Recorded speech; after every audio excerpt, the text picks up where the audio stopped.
안녕하세요. 이번 시간에는 고전소설 24번째 이야기 신유복전 함께 공부해 보도록 하겠습니다.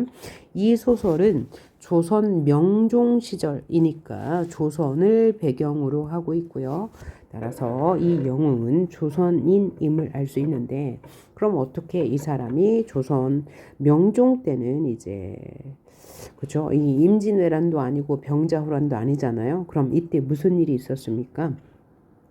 명청교책이기 때문에 신유복이 영웅이 되어서 명나라를 돕는 원병이 되어 출전하여서 명나라의 적국인 오랑캐를 무찌르는 그런 영웅적 활약이 돋보이고요. 사실은 그 얘기보다는 신유복과 경패라는 인물의 애정 이야기, 그리고 가정에서의 고난이 주를 이루는 내용이라고 볼 수 있겠어요.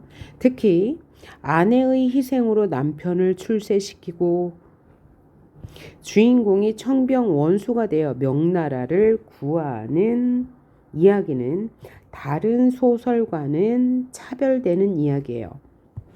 아내의 희생으로 남편을 출세시키는 이야기는 설화를 차용한 건데요. 쫓겨난 여인 발복 설화를 차용해서 신유복이 성공할 수 있었던 이유는 아내 경패 때문이었다라는 이야기가 나오고요. 또 하나는 주인공이 청병 원수, 청나라 병사라는 이야기가 아니고 지원군이라는 뜻이에요. 지원병이라고 합시다. 지원병의 원수, 지원병의 우두머리가 되어서 명나라를 도와 오랑캐를 무찌르는 이야기가 나오는데, 보통 다른 소설은 그죠? 아군, 자기 나라를 구하기 위해서 적군과 싸우는데, 여기에서는 지원병이 되어서 적국을 물리쳐준다라는 이야기가 나와요. 자, 그러니까 얘도 영웅소설이라서 일반적인 영웅소설의 구조를 따르고 있어요. 집안은 그렇게 훌륭하지 않으나 선관이었습니다. 그래서 부인도 뭐가 되겠어요? 선녀가 되겠죠. 둘이 만나서 뭐 이렇게 고난을 겪은 후에 부귀영화를 누린다, 이런 내용으로 이어지겠죠. 자, 그러면 첫 번째 단락부터 봅시다. 조선 명종 시절 전라도 무주에 사는, 그러니까 조선을 배경으로 하고 있는 거네요. 진사 신영은, 진사라는 것은 사실은 뭐예요? 직급 이름이 아니죠. 과거 시험 1차에 합격한 그 신분을 진사라고 하니까요. 이 아버지의 직급이 뛰어나다고는 할 수 없죠. 는 부인 최 씨와 고향에서 살고 있었다. 늦은 나이가 되도록 자식이 없던 부부는 제주 한라산을 찾아 100일 기도를 올린다. 최 씨와 신영의 꿈에 한라산 성관 뭐예요? 남자 성관이죠. 이 한 아이를 데리고 나타나 천상의 규성은 뭐예요? 규성은 별이죠. 죄를 지어 인간 세상에 내려왔다고 말하고 최 씨는 임신을 한다. 6개월 후 신영은 병을 얻어 세상을 떠나고, 신영이 아버지죠. 그리고 신유복은 유복자로 태어난다. 아버지 없이 태어난다. 태어날 때부터 아버지 없는 아이를 유복자라고 하죠. 유복은 5세에 어머니마저 잃고 고아가 되어 12춘매에 의해 양육된다. 그래서 이 부분은 영웅소설의 일반적 구조인 신기한 출생, 신이한 출생, 즉 선관이 적강한 인물이라는 거죠. 그리고 어릴 때 고아가 됐어요. 게다가 유복자로 태어났어요. 그리고 나서 유복이 9세 때 춘매는 아까 10이죠.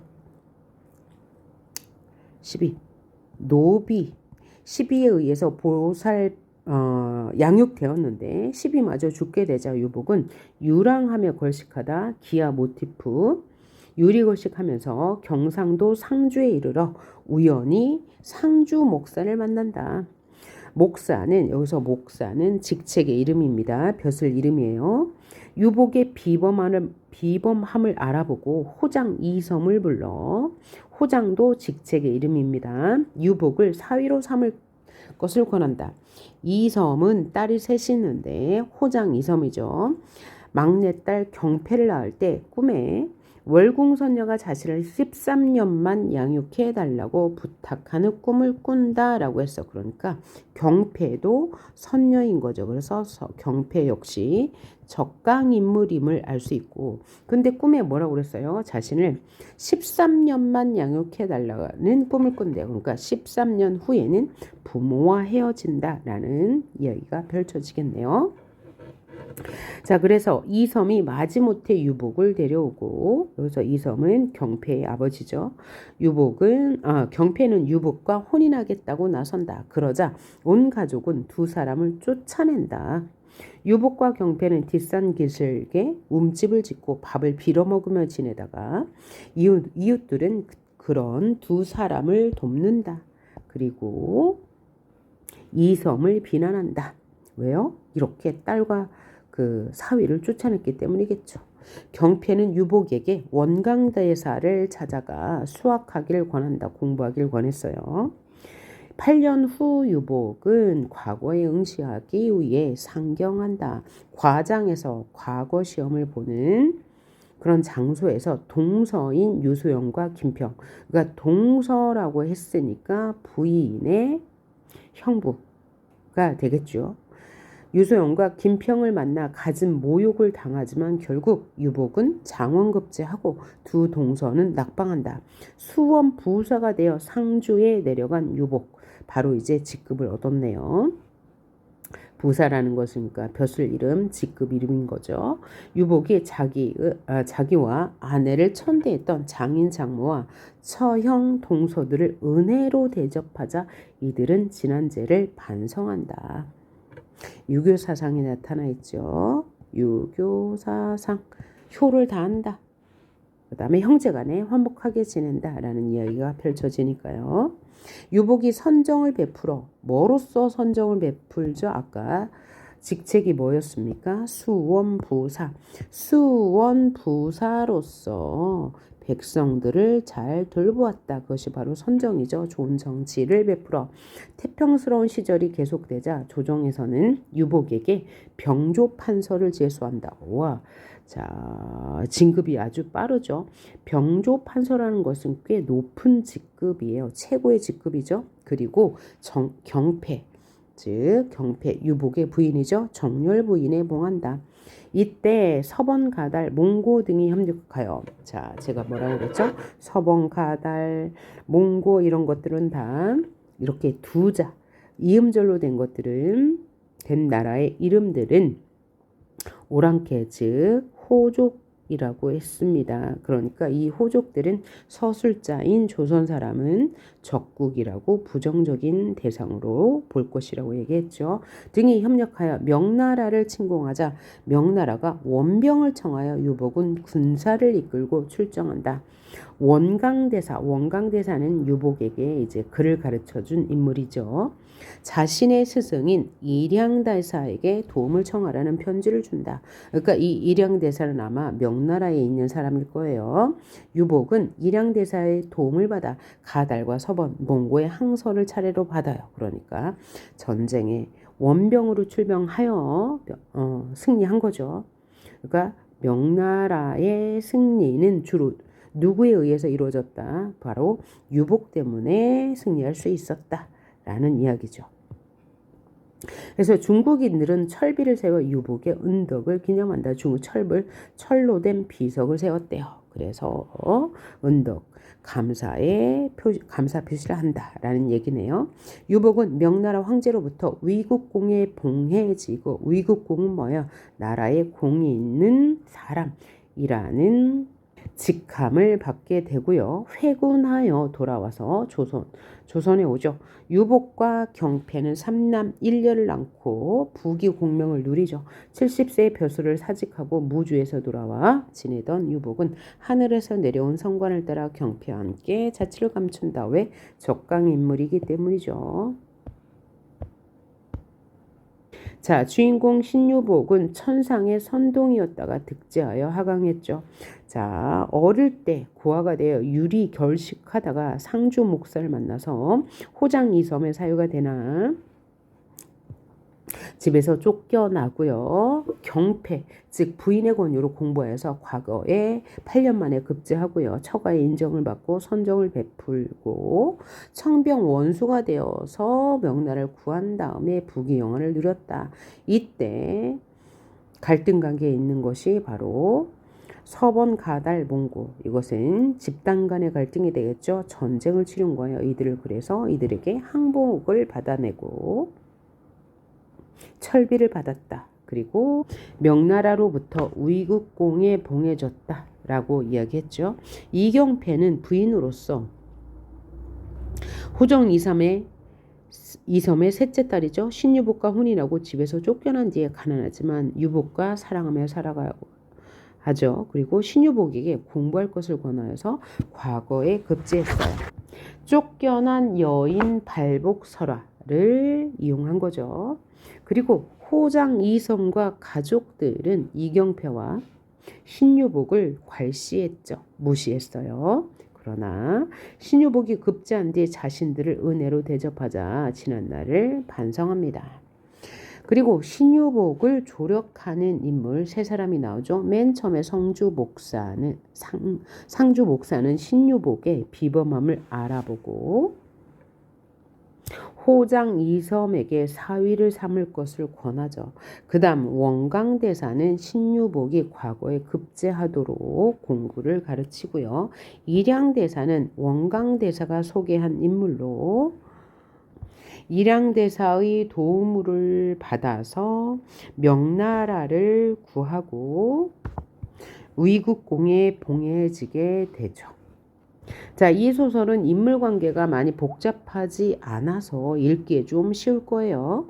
그래서 전반부에서는 신유복의 시련, 그죠? 어려서 부모를 잃고 떠돌이 생활한 것, 호장 이섬의 딸 경패와 혼인하지만 처가 식구들이 박대한 것, 후반부에서는 경패의 권유로 원강도사에게 수학하고 과거에 급제하여 선정을 베풀고 고위관직에 오르고 청병 원수가 되어서 명나라에 침범한 적을 물리치고 개선한 인물로 그려지죠.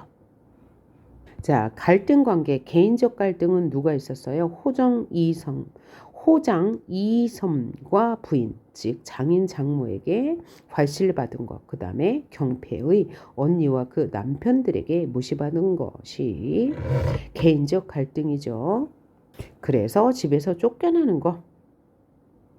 하지만 신유복이 과거에 장원급제하고 그 가족들을 용서하는 이야기. 후반부에서는 명나라를 침범한 서번 가달 몽고를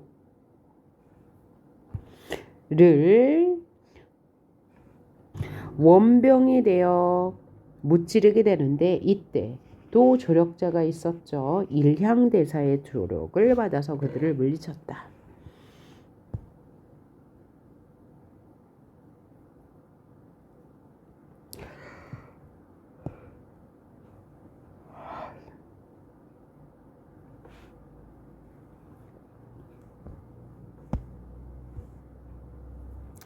명나라에 가서 원병이 되어서 이 오랑캐들을 물리치게 되니까 원래 공간적 배경이 조선에서 명나라로 확장이 되었죠. 이를 통해서 즉 신유복이 청병 원수가 되어서 무공을 떨치고 명나라를 위기에서 구한다는 내용을 통해서 조선의 역량이 강해졌음을 드러내고 싶었고요. 민족적 긍지를 높이고 싶었음을 알 수 있었습니다. 자, 영웅의 일대기 구조를 따르고 있죠. 천상의 규성별이었고요. 진사 진영의 아들로 태어났습니다. 자, 부모가 치성을 빌어서 태어난 아이, 비정상적인 출생, 비범한 능력을 지녔죠. 풍채가 늠름하고 잘생겼으며 한자를 가르치면 백자를 능통하는 총명함을 보였대요. 그리고 윤영기의 부모를 여의죠. 구출 양육되죠. 상주 목사. 그러니까 신유복의 비범을 알아보고 호장 이섬의 딸과 혼인시키죠. 그러나 그 집에서 무시를 받고 쫓겨나게 되나 원강도사에게 8년간 수학하여 장원급제하고요. 이후에 명나라에 침공한 서원, 가달, 몽골을 물리치고 위국공의 칭호를 받게 됩니다. 설화 수용했다고 그랬어요. 쫓겨난 여인 발복설화.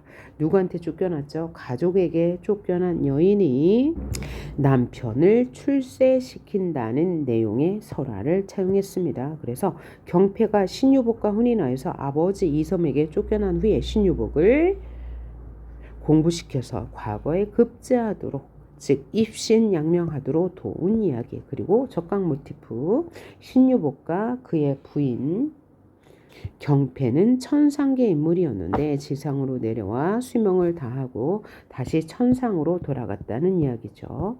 자, 그러면 보기 먼저 보고 지문 살펴보도록 할게요. 1번은 서술상의 특징이니까 개념어를 묻는 것일 거고, 2번은 보기를 보고 판단하는 건데 보기에 힌트가 있다고 했으므로 한번 볼까요? 신유복전은 하늘에서 내려온 적강의 인물인 유복의 일대기를 다룬 영웅 군담 소설이다.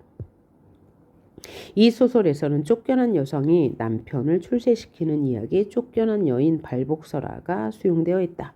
이 소설은 대체로 아래와 같은 구조를 바탕으로 서사가 전개된다.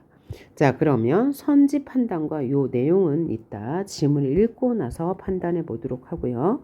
지문 내용 보도록 합니다. 앞부분 줄거리부터 볼게요. 앞부분 줄거리는 뒤의 내용과 연결되므로 꼼꼼하게 봐야 하죠. 성관의 점지로 태어난 신유복은 어려서 부모를 잃고 유리걸식한다.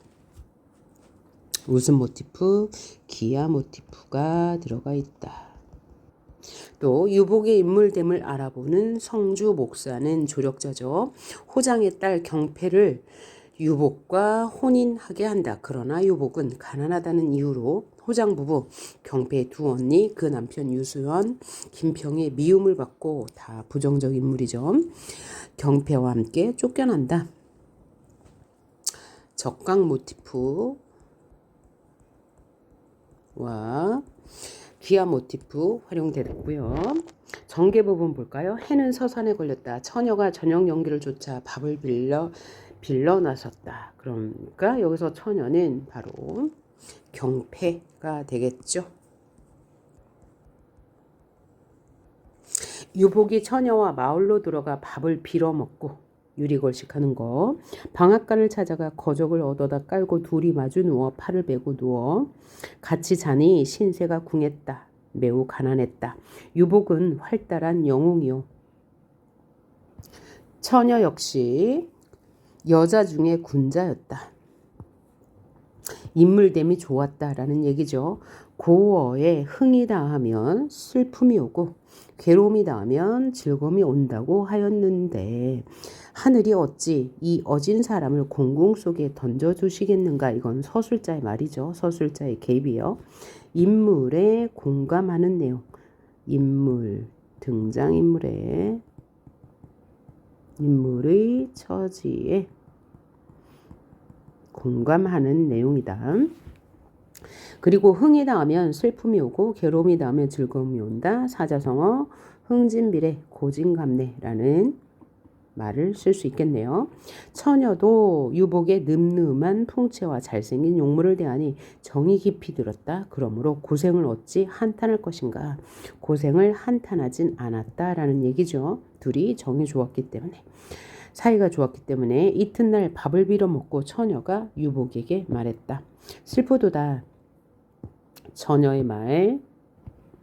이 세상에서 가장 귀한 것이 사람인데 사람만 못한 짐승도 집이 있건만 우리는 어째서 의지할 곳조차 없나 하고 생각하면 애달픈 생각이 듭니다. 저 건너 북쪽 돌각담이 임자가 없는 것이니 돌각담을 헐고 우미나 한 칸 묻어봅시다. 우미나 한 칸 묻어봅시다는 집이나 한 칸 마련해 봅시다 라는 뜻이에요. 동리로 제목과 이영을 구걸하니 마을에서 이 집을 질 이제 그런 재료들을 구걸했어요.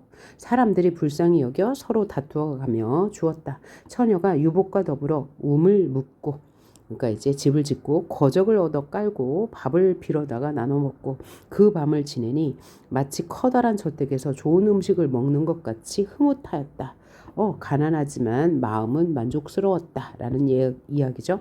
그러나 깊은 정이야 어디다 비할 수 있으랴. 정이 매우 깊었다. 남의 방앗간에서 잠자던 것은 한바탕 꿈이었다. 왜요? 남의 방앗간에서 잠자던 것은 옛일처럼 느껴졌다. 왜? 자신들의 집을 지었으니까. 인근 사람들이 유복의 가련한 정상 이런 상황과 경패의 지극한 정성을 불쌍히 여겨 음식을 아끼지 않고 주면서 호장 부부를 욕하지 않는 사람이 없었다. 호장 부부는 경패의 부모죠. 자, 유복이 남의 집에 물도 길어주고 방아질도 해주니 허기를 면하였다. 그러니까 하루하루 이제 일을 해서 연명해 갔다. 그러나 의복이 없어 초라했다. 자, 위기 부분 처녀가 하루는 유복에게 말했다. 옛글에 장부 세상에 태어나서 입신하여 세상에 이름을 드날려 문호를 빛나게 하며 조상 향부를 빛나게 하라 하였습니다. 옛글을 인용했네요. 문필을 배우지 않으면 공명을 어떻게 바라겠습니까? 그러니까 공명을 바래서 문필을 배워야 한다고 말하고 있는 거죠. 문필을 배운다는 것은 공부를 해야 한다는 얘기예요. 그래서 공명, 이름을 날린다, 입신영명 해야 한다라는 이야기를 하고 있죠. 그래서 옛사람도 낮이면 밥 깔고 밤이면 글을 읽어 성공하여 기린각에 화상을 그린 족자가부터 훗날에 유전하는 것을 전해지는 것을 장부다운 길로 여겼습니다.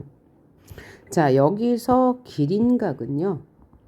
중국 한나라 무제가 장안에 궁중에 세운 전각으로 선제 때 곽광 외공신 한 명의 초상을 그려서 각상에 걸었다고 하네요. 이것은 고사를 인용한 거죠. 중국의 이야기예요. 그래서 이 고사를 인용한 이유는 수학하여서 공명, 즉 입신양명하기를 바라는 마음을 강조하기 위해서 인용한 것이죠. 그래서 무식한 사람은 영웅호걸이 되었다는 말을 듣지 못했습니다. 그러니까 공부, 수학하여서 영웅호걸이 되라 라는 말이죠.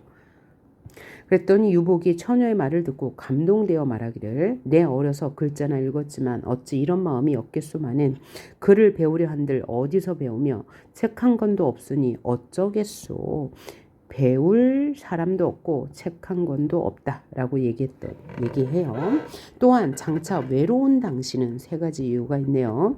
누구를 의지한단 말이요. 내가 그러니까 유복은 공부할 뜻이 없진 않으나 배울 것도 없고 책도 없고 당신은 누가 살겠소라고 이야기하네요. 그랬더니 낭자가 경패가 말하기를 낭자는 경패를 이루는 말이죠. 부인. 그것은 염려 마십시오. 나는 혼자라도 이 움을 떠나지 않을 것이요. 이 집을 떠나지 않을 것입니다. 내가 양식을 스스로 구할 것이니 아무 염려 마십시오. 들리는 말에 의하면 뒤철에 원강대사라는 중이 도승이며 뭔가 도를 깨친 승려이며 또한 천하 문장이라 하니 거기 가서 간절히 부탁하면 그를 가르쳐 줄 듯 하오니 올라가십시오 라고 권했어요. 낭자는 바로 나아가 책 한 권을 얻어다 주며 말했어요. 공자의 나이 13살이니 8년을 공부하여 20이 되거든 내려오십시오. 그렇게 하지 않으면 반드시 그렇게 하시면 반가이 맞아드리겠지만 만일 그 전에 내려오시면 절대로 세상에 있지 않겠습니다. 라는 것은 경패가 남편 유복에게 반드시 그렇게 해야만 한다는 것을 강조하는 말이죠. 자, 이렇듯 가기를 재촉하였다. 유복이 낭자의 정성을 거절하지 못하여 책을 옆에 끼고 절로 올라갔다. 그리고 대사를 보고 자초지정을 말하니 대사는 유복을 보고 놀라며 위로하였다. 자, 3년 전에 규성이 무주 땅에 떨어졌기 때문에 영웅이 날 줄 알았으나 대사니까 알 수 있었겠죠. 왜냐하면 우리 앞에서 보았듯이 유복은 전생이 규성이었다고 했어요. 그리고 이 도사는 3년 전에 규성이 무주 땅에 떨어졌다. 그러니까 무주에 오게 된 거죠. 유복이 3년 전에. 그래서 영웅이 날 줄 알았더니 다시 광명이 없기에 그 빛이 없기에 분명히 곤란한 일이 있다는 것을 짐작은 했지만 오늘에야 겨우 만나게 되었군. 장부의 초년 고생은 영웅호걸의 사업 재료가 되는 법. 이 얘기는 뭐예요? 초년 고생은 영웅호걸의 통과 의례다. 반드시 필요한 것이다. 그러니 사람이 고초를 겪지 못하면 교만한 사람이 되리라. 그러니까 이 고초, 초년 고생은 군자가 되는데 꼭 필요하다라고 말하는 거죠. 그날부터 그를 가르쳐주니 유복은 본래 하늘의 선동이라 글자를 한 글자를 가르치면 100자를 능통하였다. 유복의 능력이 뛰어남을 보여주는 부분이에요. 중략하고 유복은 그럭저럭 과거날이 당도하여 과거 보는 장소에 기구를 차려가지고 과거 보는 곳으로 갔다. 여기서 기구를 차린다는 것은 뭐냐? 붓과 벼루 뭐 이런 거, 종이 이런 걸 준비해 갔다는 얘기죠. 자리를 얻지 못하고 민망해하다가 과거 시험장에서요. 한 곳을 바라보니 유소현, 김평 누구예요? 경패의 언니들의 남편이니까 동서가 되겠죠. 이 자리를 넓게 김평이 자리를 넓게 점령하고 앉았다. 그러나 전애들이 유수영과 김평은 제 글을 짓지 못하여 남의 손을 빌려 과거를 보려고 그러니까 뭐야 부정한 일을 저지르려고 주안을 많이 차려 같이 과거 보는 일을 관대히 대하고 있었다. 유복이 속마음에 반가워서 그 옆으로 갔다. 세상에 용서받지 못할 놈이 유복을 보고 벌컥 화를 내며 꾸짖었다. 자, 여기서 세상에 용서받지 못할 놈은 바로 유소영과 김평을 말하는데 이거는 유복의 생각이 아니죠. 그러므로 이것은 서술자의 개입이라고 보시면 되겠죠. 서술자가 유소영과 김평을 부정적으로 보더라. 이 거지놈이 어디로 들어왔냐? 유소영과 김평의 말이죠. 이 거지놈은 바로 유복을 말하는 거고요.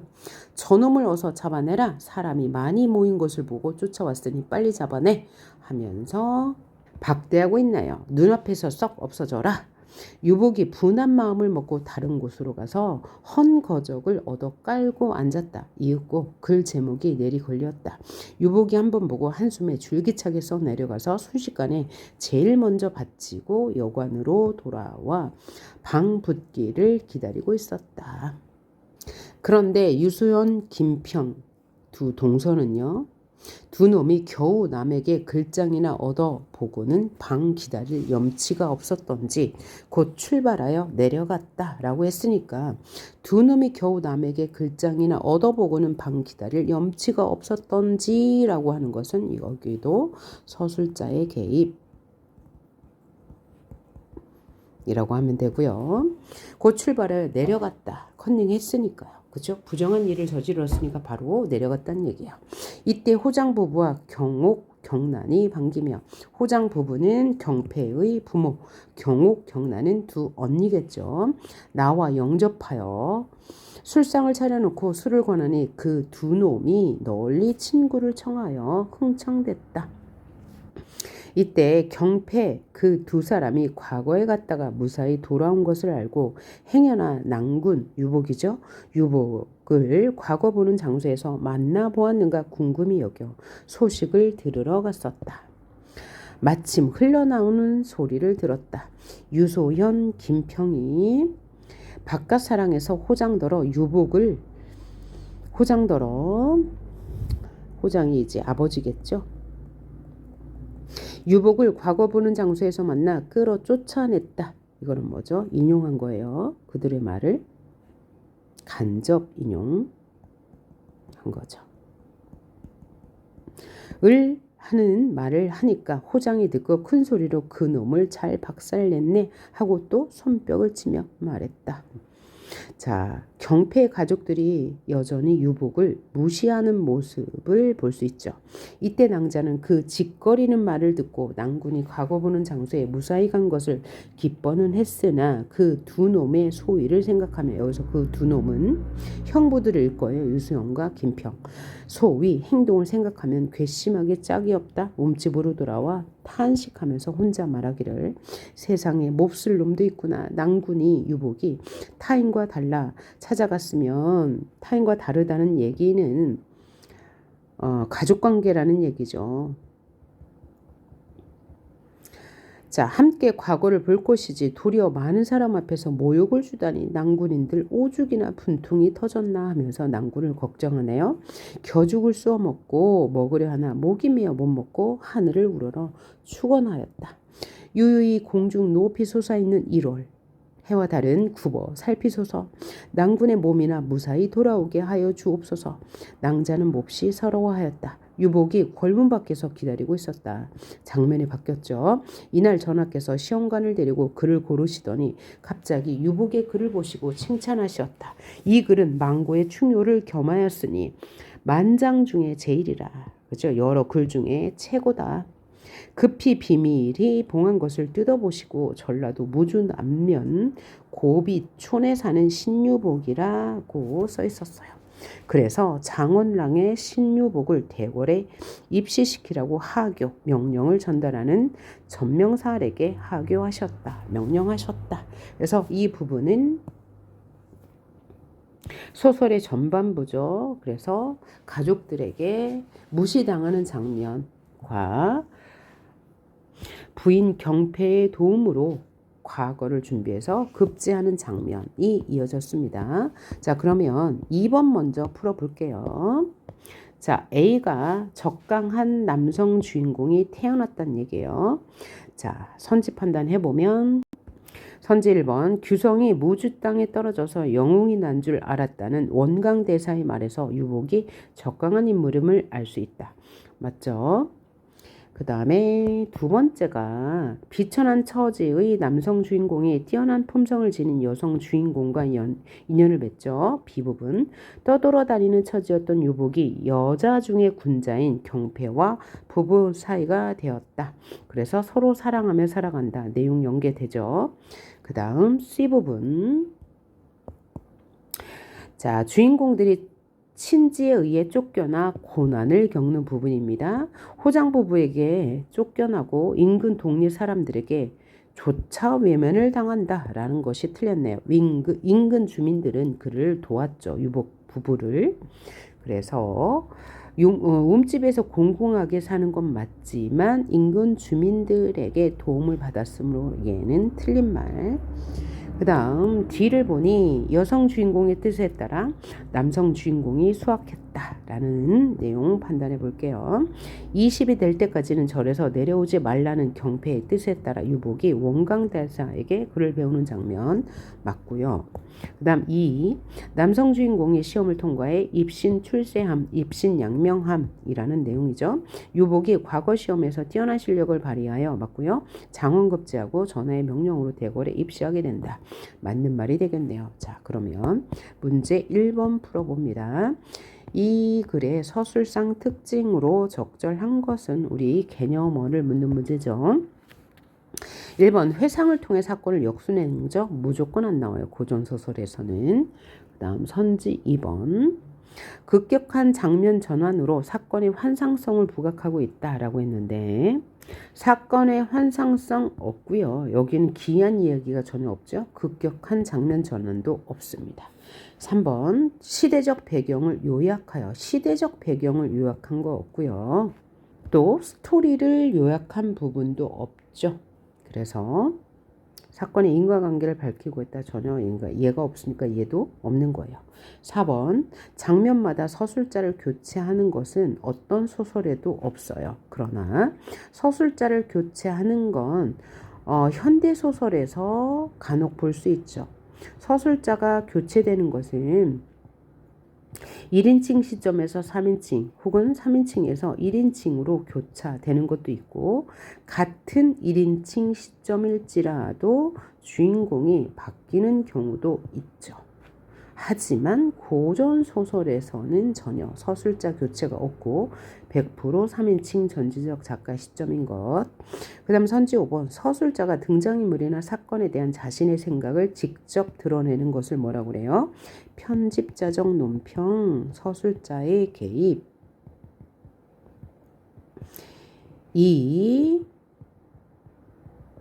고전 소설에서는 당연히 있다고 보고 있는 부분을 찾아야 되는데 있죠. 어디 있어요? 유복은 활달한 영웅이요 처녀 역시 여자 중에 군자다. 고에 흥이 더하면 어쩌고 저쩌고 하겠는가 라고 하면서 서술자의 개입이 3번이나 있었습니다. 맞는 말이 되겠네요. 자, 오늘은 신유복전 공부해 봤고요. 다음 시간에는 김학공전 공부해 보도록 하겠습니다. 수고하셨습니다.